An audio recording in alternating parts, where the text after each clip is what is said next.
नमस्कार बच्चों, मैं हाजिर हूँ माया ट्यूटोरियल्स में। आज हम पढ़ रहे हैं कक्षा 9 गणित की प्रश्नावली 2.5 का तीसरा सवाल।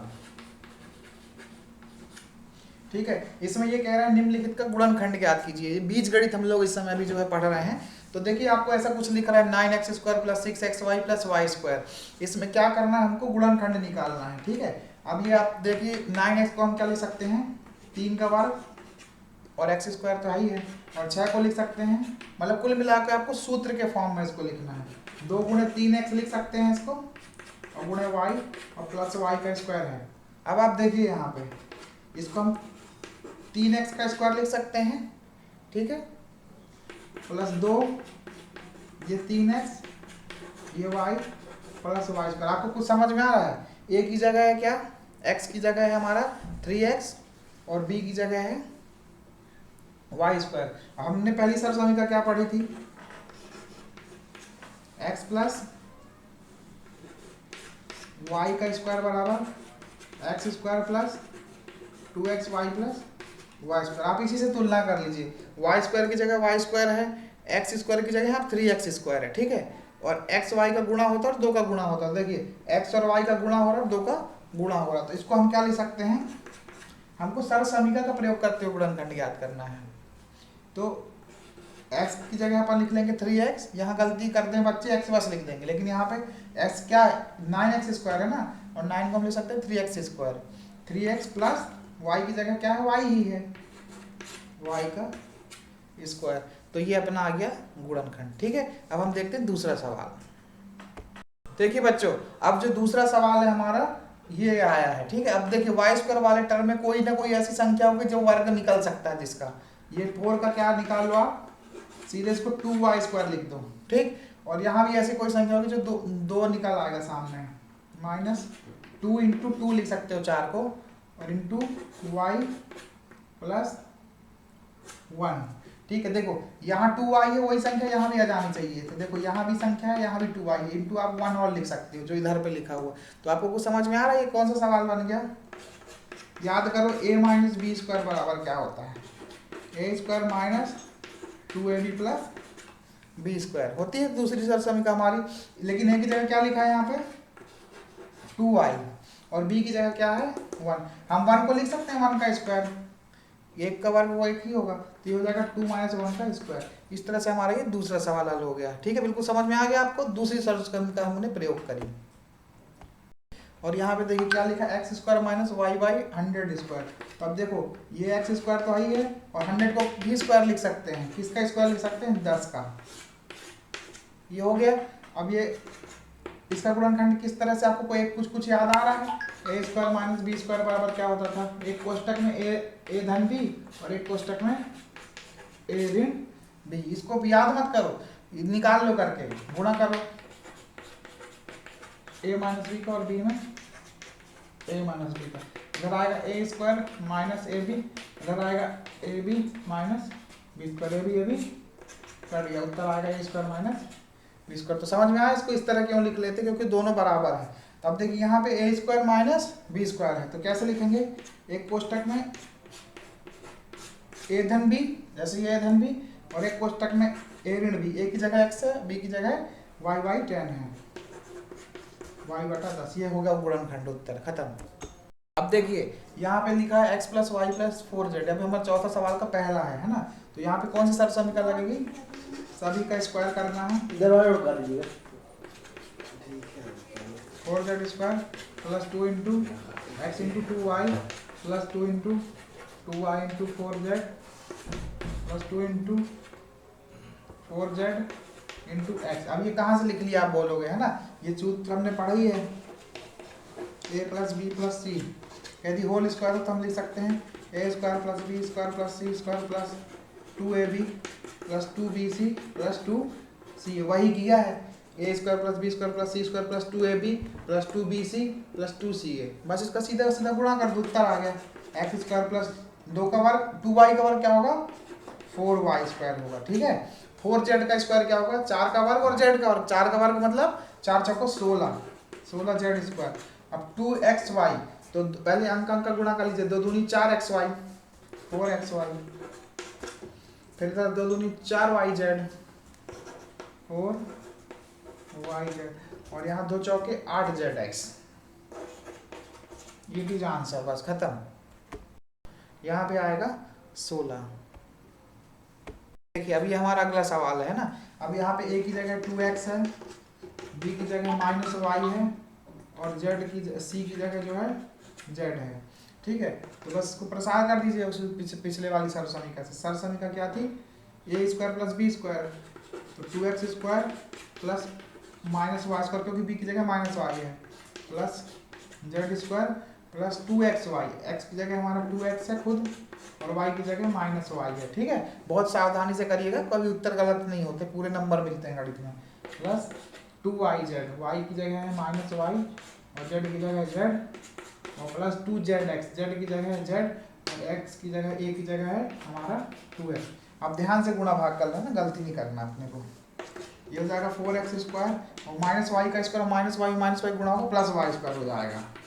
ठीक है, इसमें भी माइनस है, क्योंकि ऋण एक में ऋण एक का गुणा करोगे तो कितना आएगा, धन एक आएगा, इसलिए ऋण ऋण वाला धन हो गया।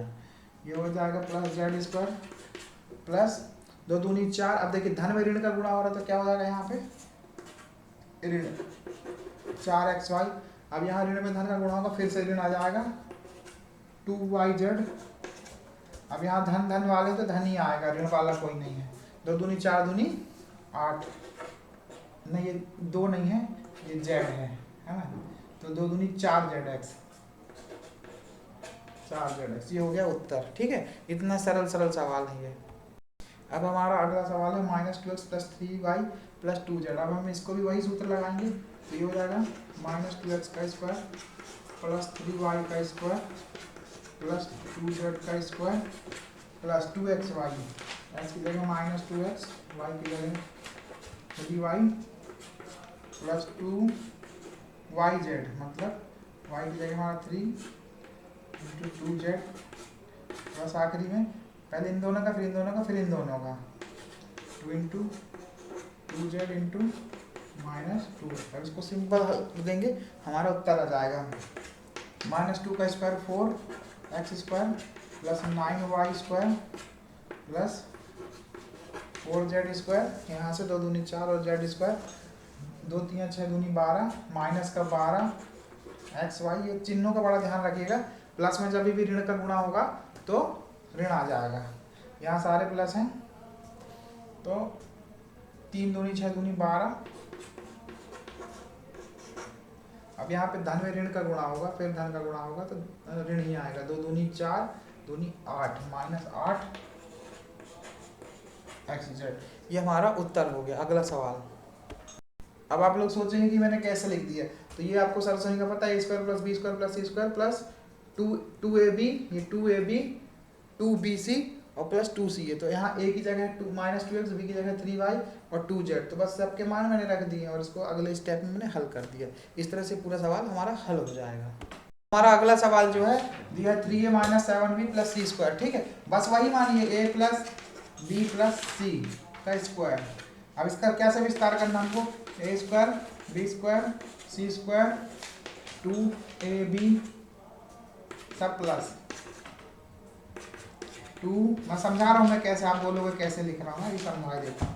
2 3a। अब देखिए a की जगह क्या है, 3a है, इसको आप कैपिटल ए मान लो 3a। b की जगह है -7b और c की जगह -c। ठीक है, तब इसका वर्ग कर दो, जो भी लिखा हो आप उसको a ही समझिए। 3a का वर्ग हो जाएगा प्लस -7b का वर्ग हो जाएगा प्लस -c का वर्ग। अब ये बोलोगे -c का वर्ग क्यों, क्योंकि c की जगह -c लिखा हुआ, हम इसको लिख सकते हैं प्लस -c प्लस 2a की जगह है अपना कितना 3a, और b की जगह कितना है -7b प्लस 2b की जगह -7b, c की जगह -c प्लस 2c की जगह -c। अब आप बोलोगे c की जगह कैसे, क्योंकि हमने सूत्र abc वाला लिख लिया ना। यदि सवाल में abc दिया है तो आप सूत्र मालूम कौन सा लिख लीजिए, x y z वाला लिख लीजिए, है ना, ताकि कंफ्यूजन नहीं हो। x y z, तो यहाँ x square plus y square plus z square 2xy 2yz और 2zx। अब क्लियर है? तो z की जगह कितना है -3 और x की जगह कितना है 3 है। बस अगले स्टेप में इसको हल करेंगे। ये हो जाएगा 9a², ये हो जाएगा 749b², ये हो जाएगा c²। अब देखिए धन में ऋण का गुणा होगा, कितना आएगा? ऋण आएगा। तो 3 दूनी 6, 7 42 -42 और ab। अब फिर देखो ऋण में ऋण का गुणा होगा धन, और धन में धन का गुणा होगा तो फिर धन ही आएगा। तो 7 दूनी 14 bc। अब धन में ऋण का गुणा होगा, ऋण आएगा, 2 3 6 ac। ये आपका उत्तर हो गया। ये हमारा अगला सवाल है -2x + 5y - 3z²। इसको आप इसी, अब यदि x y z है तो आप ABC वाला फार्मूला लिख लीजिए। अब इसका c का स्क्वायर लिखेंगे, प्लस क्या होता है 2a × b। अब a की जगह क्या है आपका? -2x है। कोष्टक बना के लिखिए, नहीं तो आप चिन्ह में क्या गलती कर दोगे। ठीक है, गुणा हो रहा है तो कोष्टक लगाना चाहिए। और y की जगह क्या है? 5y, b की जगह plus 2bc, 2b × c, b की जगह 5y, यही उतार लीजिए, 2 लिखा, ये वाला 2, b की जगह लिखा 5y और c की जगह लिखा 3z, और फिर आखिरी में 2ca, 2 लिखा, c की जगह हमारा क्या है? -3z, ये z है, 3 है, और a की जगह -2x। अब इसको हम लोग हल कर लेते हैं। -2 का स्क्वायर कितना होगा? 4 होगा। -2 में -2 का गुणा करोगे तो कितना आएगा? एक बार मैं बता देता हूँ, भूलिए मत। 2 दूनी 4 और ऋण ऋण धन, इसलिए 4x² प्लस 25y²। और यहाँ भी देखिए, यहाँ स्क्वायर करना भूल गया था ना, तो ये हो जाएगा 9z²। अब यहाँ ध्यान से देखिए, गुणा करिए। धन में ऋण का गुणा होगा तो ऋण आएगा, ठीक है, और यहाँ ऋण में फिर धन का गुणा होगा तो ऋण ही आएगा। यदि एक भी ऋण लगा है तो ऋण आ जाएगा। 2 दूनी 4 पंचे 20xy, ठीक है। फिर यहाँ पे देखिए, यहाँ एक धन है, यहाँ एक भी ऋण है तो ऋण आ जाएगा उत्तर, ऋण। 5 दूनी 10 3 30 yz। अब देखिए यदि 2 ऋण है तो धन आ जाएगा उत्तर, ऋण ऋण धन। 2 3 6 दूनी 12 xz। ये हमारा जो है सवाल जो है हल हो गया। अब देखिए इसमें आपको जो फार्मूला ऐसा लगाना है, यदि सवाल में x y z दिया है तो आप ABC वाला फार्मूला बता दीजिए, a² + b² + c² + 2ab + 2bc + 2c, वही फार्मूला लगा है। यदि कहीं सवाल में ABC दिया रहे तो आपको x y z वाला फार्मूला लगाना है। चलिए, थोड़ा सा अच्छा सवाल दे दिया इस बार, भिन्न वाला दे दिया तो कोई दिक्कत नहीं है। x + y + z का स्क्वायर क्या होता है आपको पता ही है, x² y² plus z² plus 2xy plus, जो सवाल है आपका वो दिया हुआ है क्या, a/4 - b/2 और +1। तब देखिए x की जगह a/4 है, y की जगह -b/2 है और z की जगह +1 है, ठीक है।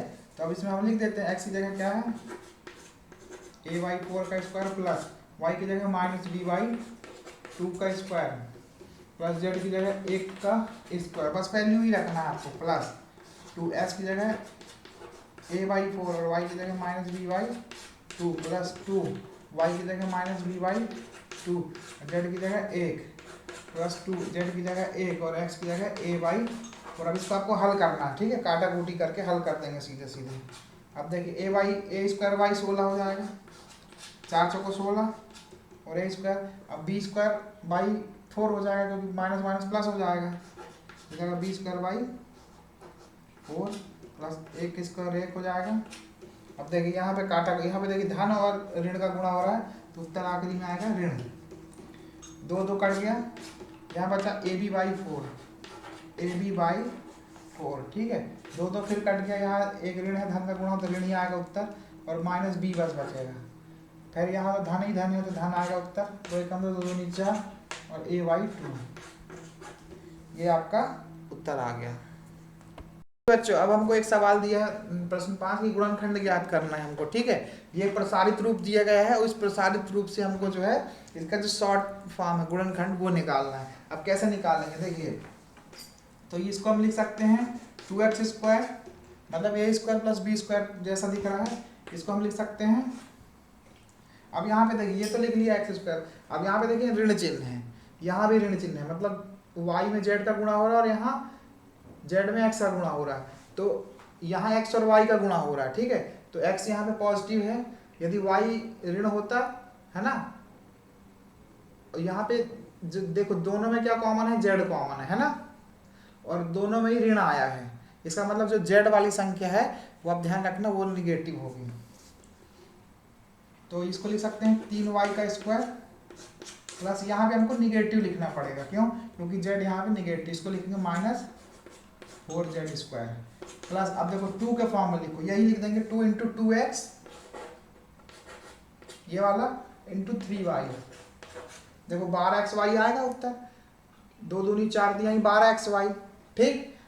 अब 2 × लिखना वैसा ही है, y की जगह क्या है 3y है और z की जगह क्या है -4z, अगर आप यहाँ पे +4z लेते, 4z लेते, ये z है, तो यहाँ पे क्या उत्तर हो जाता, प्लस 2 3 6 चौको 24 प्लस 24y z जाता, लेकिन z था दोनों में और दोनों में माइनस था, इसलिए हमने यहाँ पे पहले से माइनस ले लिया, तब हमारा उत्तर सही हो पाएगा, नहीं तो गलत हो जाएगा।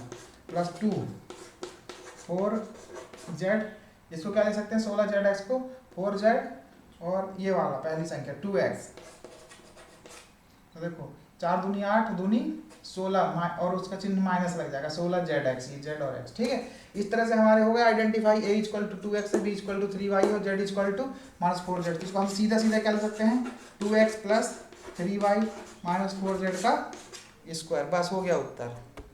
अब हमारा अगला सवाल है 2x² + y² + 8z² -2√2xy + 4√2yz और -xz। अब देखिए यहाँ पे दो में माइनस है, ये वाला टर्म और आखिरी टर्म, तो लेकिन दोनों में कॉमन हमको क्या मिल रहा है, x कॉमन मिल रहा है, मतलब जो x वाला टर्म रहेगा वो माइनस लेना पड़ेगा हमको, तब हमारा जो सूत्र बन पाएगा। अब देखिए यहाँ पे 4 नहीं लिखा है, 2 लिखा है, हम 2 को क्या लिख सकते हैं √2 × √2, तो √2 क्या हो जाएगा, ये स्क्वायर हो जाएगा। अब इधर भी स्क्वायर और x का भी स्क्वायर, तो हमने x² को कॉमन निकाल लिया, ठीक है। और वो क्यों लिख सकते हैं कि √2 × 4 होता है और √4 का मान 2 होता है, इस तरह हमने अपना सवाल हल करने के लिए लिख लिया है हमने इसको। यहाँ पे हो गया 4y² और यहाँ z है ना, तो अब यहाँ पे देखो क्या है 8z है। अब इसको कैसे स्क्वायर लिखोगे, 8 को क्या लिख सकते हो आप 2√2 लिख सकते हो, 2√2 का स्क्वायर कैसे, वो ऐसे 2√2 × 2√2 करिए, 2 दूना क्या आएगा 4 और √2 के अंदर गुणा होगा 4, ठीक है, 4 × 2, 4 × 2 8 होता ही है, ठीक है, इसलिए हम यहाँ 8 लिखा है, तो इसको हम लिख लेंगे 2√2 का स्क्वायर, और यहाँ z का स्क्वायर है, तो ये हो जाएगा z², ठीक है। थोड़ा सा कठिन लगेगा आपको, हमने 2 को 2√2 का स्क्वायर लिखा और 8 को लिखा 2√2 का स्क्वायर, ये कैसे लिखा है ये मैंने पूरा यहाँ एक्सप्लेन कर दिया है। 2√2 का स्क्वायर क्यों कर रहे हैं, क्योंकि 8 को लिख सकते हो 4 × 2, ठीक, और 2 को लिख सकते हो करनी 4, ठीक है, और इस 4 को लिख सकते हो 2√2, क्योंकि हमको वर्ग बनाना था ना भाई, इसलिए ऐसा किया, तो ये हमने बना लिया। अब देखो -2 × पहला वाला टर्म क्या था, माइनस, यहाँ प्लस ही मानिए 2x और y की जगह क्या था, अब इसका देखो गुणा करो, माइनस आएगा 2√2 भी हो जाएगा और xy भी हो गया, ठीक, पूरा सब फार्मूला फिट हो गया, प्लस 2 तो लगाना ही है आपको, और y की जगह y और z की जगह 2√2z। अब फार्मूला देखिए कैसा हो रहा है, 4 दूनी 8 दूनी 16√2, ये एक्चुअल में क्या है, आप 4 और y को ना ध्यान से बनाना, इसको y बना दीजिए थोड़ा सा, ठीक है, तो ये हो जाएगा 4√2, यही वाला हो गया 4√2, वही प्लस और z, फिर यहाँ प्लस लगाइए 2 और आखिरी का क्या है आपका ये z, 2√2z और x की जगह -√2x। अब इसका गुणा करके देखिए 8x आ रहा है कि नहीं आ रहा, xz तो आ गया, ठीक है, 2 दूना 4 और इसमें √2 गुणा होगा क्या होगा 2 हो जाएगा, 4 दूनी 8 और चिन्ह आएगा ऋण का, तो 8z भी आ रहा है, ठीक, तो इसका मतलब ये हमारा फार्मूला भी बिल्कुल सही फिट हुआ है। अब फार्मूला में क्या लिखेंगे √2 माइनस यहाँ लगाना, यहाँ माइनस नहीं लगाना, हाँ √2 प्लस वाई प्लस 2√2 जेड का होल स्क्वायर, ये इसका गुणनखंड हो जाएगा। ठीक है।